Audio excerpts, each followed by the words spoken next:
So there was a guy named Arahavi who looked like him physically, who resembled him physically. And the Anu Elohim sent him on a few little tangents of inspired visions and things and convinced him that he was Christ and got him spouting some of the teachings so he would sound enough like him. And they set Arahavi up. And they told him he couldn't ascend. He didn't have a gene code where he could ascend, but they told him that they would give him the gene code, the Metatronic version, that he could ascend if he would allow himself to die for his God. He was crucified.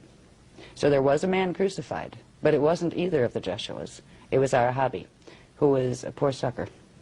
He was conned by having visions given to him by a bunch of fallen angelics who told him if he let himself be tortured this way, that God would reward him with an eternal body. Well, it wasn't eternal. It might have been immortal, but it wasn't eternal. All right. So there is some reality to the crucifixion story. It was part of the cover-up of the real Christian story, which has always been about bringing the inner Christos teachings here. That's what Jesheua taught. That's what the other Jesheua was supposed to teach, and he started to. Now, where Jesheua 9 went, he had Jesheua 12, literally in 27 AD, ascending back up the Ark of the Covenant. He left.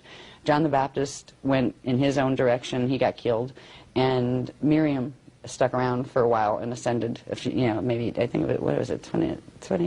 What did I forget? 37 AD. Something like that. I think it was 37, yeah. It's about 10 years after Jesheua. And we did what we could, but what we were there for couldn't be finished.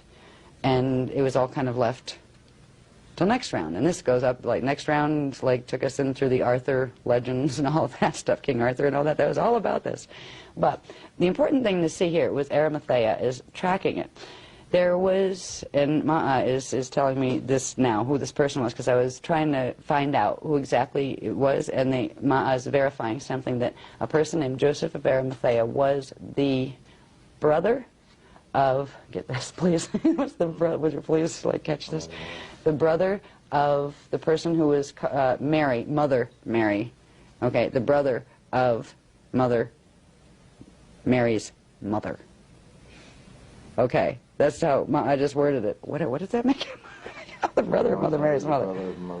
Mother Mary's mother. So it's Mary's uncle. Yeah. Mary's uncle? Yeah, that would be Mary's uncle. Okay. Now, he was of, I believe the history has him in Palestine, of Arimathea. And in fact, there was a place called Arimathea in Palestine. And I wonder who settled that place. You know, I mean, it was Hyksos. And there was an exodus of the Hyksos Grail line, the Jesheua 9 line. They got Mary out. Mary Magdalene is who he had married. They got Mary Magdalene out. Now, there's a little twist I got to share with this. Mary Magdalene was intended to be the wife of Jesheua 12. It was his twin flame. And they messed with her before she woke up, and they married her off to Jesheua 9 in order to get the gene code. And that was part of the reason Jesheua left, because there was nothing left for him to do. He left children behind, though. He didn't marry any of the mothers. It was done through sacred rites within the temple, and certain women were chosen. There were 6 women chosen, and there were fathers who would be the fathers of these children, to raise these children as their own. And it was simply that it was a very sacred leaving behind of a gene code before he ascended. So there were 6 lineages from Jesheua 12, the indigo lines, that came up from that period. But what happened to the other guys, the J9 lines, who'd hijacked Mary, and this is causing Sananda a problem right now, because Mary got Metatronic coding, his twin. So right now, Sananda's main mission is to work with Galactic Federation to try to get, and Sananda was the soul name of Jesheua 12.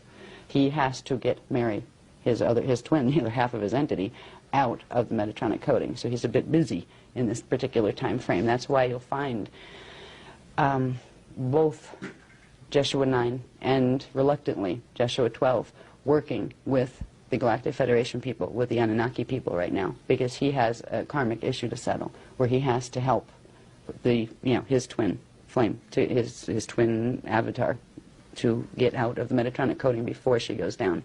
Because if she goes down, he's stuck in this, this matrix with the other half of him coded over there. So there's some issues that came up out of that period. It was awful what happened in that period.